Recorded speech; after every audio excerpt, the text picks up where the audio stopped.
Welcome back to the channel, guys. Look who I have again today. I have Mr. Ryan.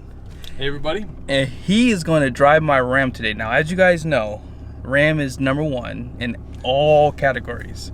And he's going to tell the truth today about that now because he's a Ford owner, and you know Ford guys don't lie. So stay tuned. This should be a good video. We're about to go for a drive. We're going to do a fuel economy run. Be sure to check out the video I did on his truck. And be sure to check out Ryan's channel. I guess my camera doesn't like Ford guys because it just died. So I'm just kidding. I'm not being serious right now. But we're going to go ahead and get down the road. We're going to do a fuel economy run. And he's going to give his impressions on this truck. So stay tuned. Alright, let's see what we're going to do. Man, look at all these nice RVs out here. So I think I got them sold on the interior, guys. I mean, most people, whether you love Ram or hate them, you have to like admit that this interior is next level. We can go left. Yeah, we go left. Yeah, we'll head back that way. Yeah. We'll head back this way. Yep. All right. That is some sun today. Oh yeah. You wanna grab your shades? I'll live. Okay. I don't know. Maybe I should. Go ahead. You're right there. Alright, we're gonna go grab his shades and we're gonna get on the road. Like I said, guys, if you haven't had a chance, go back and watch the video on his beautiful Ford. This is a gorgeous setup. I am definitely jealous of this blackout. I wish I could get it on my truck. I should have waited till 2020 to get it, but nevertheless. I was almost there. Alright, so what we're gonna do in this step is we're gonna reset. You're gonna hold down that right arrow. Oh, actually not that one, but that's fine. We can do that one too, that's fine. But we're gonna do this one actually. Okay. So we can get the miles and the time. There we go. All right, we just reset at 0. Now let's go ahead and get down the road. All right, here we go. Nobody's coming that way. Nope. So what do you think about the overall comfort, visibility, things like that? Sure. As you may remember, I had an AT4 before my Ford, and one of the complaints I had was that big aggressive hood that they have on there. I mean, it's tall, it sticks up, and it hurts your visibility. Now when you're riding on the expressway, it's not that big of a deal because you're not really getting that close to other vehicles. But the Ford is quite a bit lower. I say the Ram is probably more in between, closer to the Ford. I think that if I was driving around in a city and I was worried and getting close to things, I think that this would be fine. I think the Ford is fine. I think GM, I think you should think about lowering that a little bit. You don't really need all that height. Yeah. You're just trying to look cool, which it does look cool. Looks really cool. Yeah. But all right, we're getting off this exit, right? Yes. All right, so we are, we're riding the highway here. It's pretty smooth. I'd say the road noise, the vibration in the truck, like everything is all pretty smooth. I'm pretty happy with it. Coming off my Ford, I don't notice a big difference. I know you have more aggressive looking off-road tires on this truck.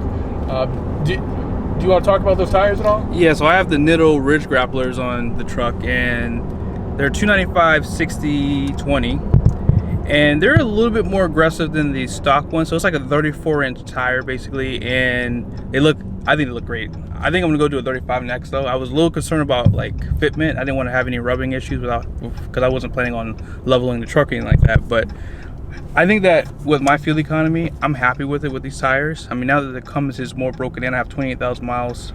I think it's a really good setup for the most part.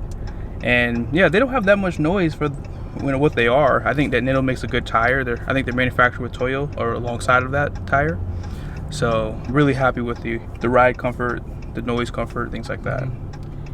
Yeah, I drove a Tremor. That has a pretty aggressive off-road tire. 35s too. 35s, okay. Mm-hmm. Yeah, very similar to what I have in my truck, right? Same gearing, same everything. Mm-hmm. And those tires were brand new, so you could they were really sticky, right? So you could feel the difference in turning. This rides more like my truck.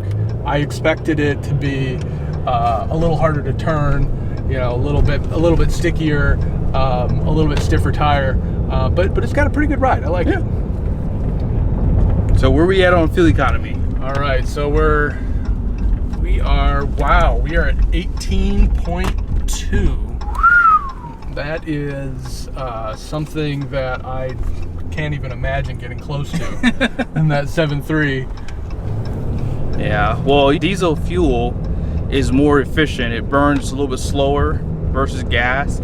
I would be interested to see what would happen if you went up to like an 89, if it would make a difference. That'd be a good test for you in the future. Like if you want to do 87 versus 89, you don't really need to use 93, but I wonder if there would be a slight difference, because higher octanes allows the engine to run more efficiently from what I've read. So it might be something to consider.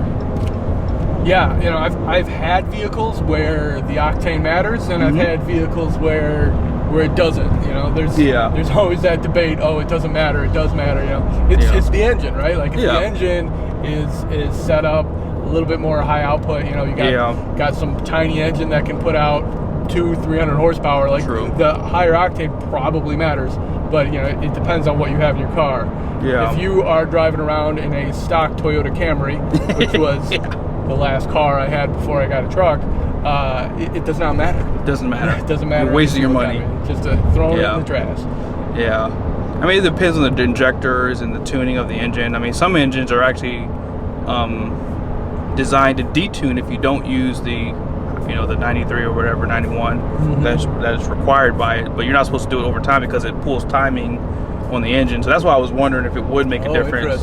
Yeah, that's what octane does. It basically is like an AKI. It's called an anti-knock index, and that basically, the higher you use an octane, the less your engine's gonna knock. That's again how I interpreted it when I read it online. So how would you say the brake pedal feels and the overall acceleration? Yeah, the brake pedal, it's a little softer, but in a good way, right? There's a little bit more movement, whereas I feel like the Ford is like, boom, it's just stop, you know, and if you're not careful, you can really put the brakes on pretty hard, pretty quickly, and then everybody else in the car is like, why? What are you doing? So yeah, this feels good. I don't know if I just need to break those brakes in a little bit more.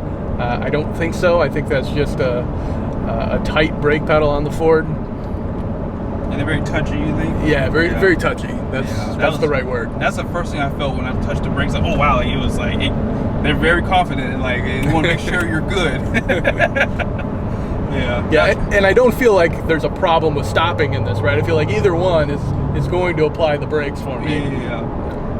I will say, like, what do you say about the transmission? Do you feel the shifts? Are they a little bit slower? Well, actually, you know what? Before you answer that question, we're gonna do a 0 to 60. I'll have you stump it, and then we can get your feedback, because that's probably the only way you'll feel it. So we'll hold that question for that. But now your steering was a lot more stiffer.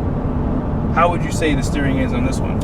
Yeah, the steering feels kind of like the brake. It feels a little softer. Yeah. Which isn't bad for, you know, the point of this truck. You know, you're towing. You're not going around a racetrack. So I don't mind it. It feels fine, but it does feel a little softer. Yeah, I like your truck a lot better. Like the stiffness on the steering wheel, even like at lower speeds, I like a little bit stiffer. Like the Nissan Titan's the same way. Like it's so stiff, and I feel more confident, especially when you get up to highway speeds and you're towing a trailer. Yeah, I want a little bit more confidence, a little bit more stiffer steering. So wherever I point that steering wheel, it's going that way.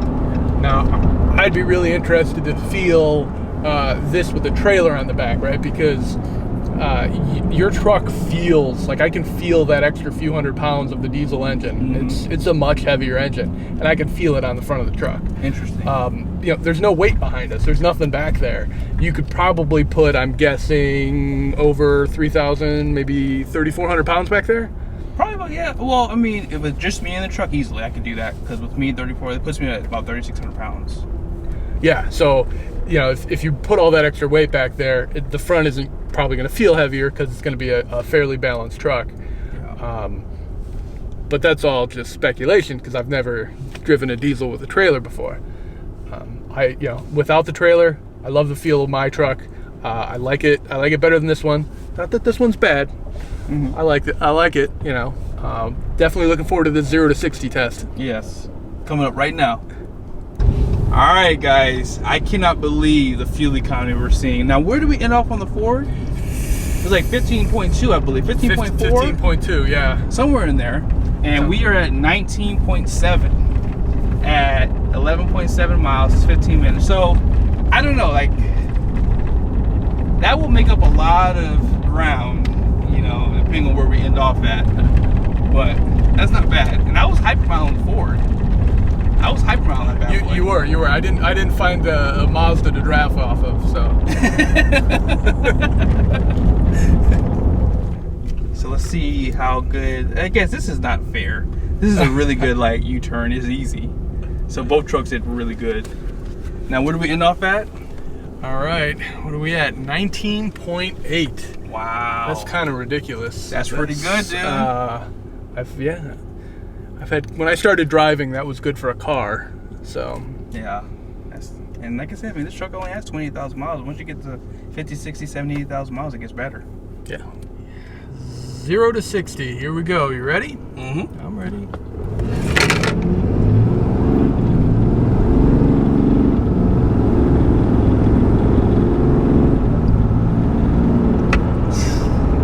Right. That was to the floor. So I don't know, man. I want to compare the footage because I think the Ford was faster. It might have been actually. I mean, it's probably in big part your tires. You got those wider tires that are going to be just a little slower, you know. And I think those turbos had to spin up. Yeah. I felt that a little bit too. And there was a point where I felt it shift. Like a little chunky, you know. It's like, yeah, a lot of people don't know this, but the 68 RFE with less power is quicker than the truck. So if you are trying to buy the high output for more power to go faster, you are wasting your money. Just keep that in mind. But hey guys, thank you so much for watching this video. I hope it was helpful.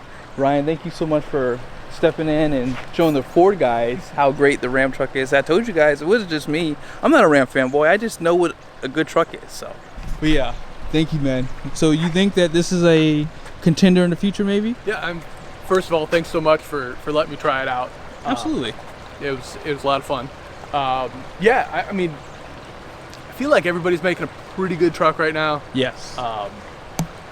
Who knows about durability, right? Until we get them on the road for 100,000, 200,000 miles. I don't really know. I will say, living in northern Indiana and seeing all the RVs coming out of the factories, who's pulling them? Oh, who work? How do we say it? Who work? Yeah, I know, right? Well, you know what? I'm thinking about making it out for everyone to say who work. Ford, GM, everybody. I don't know. We'll see.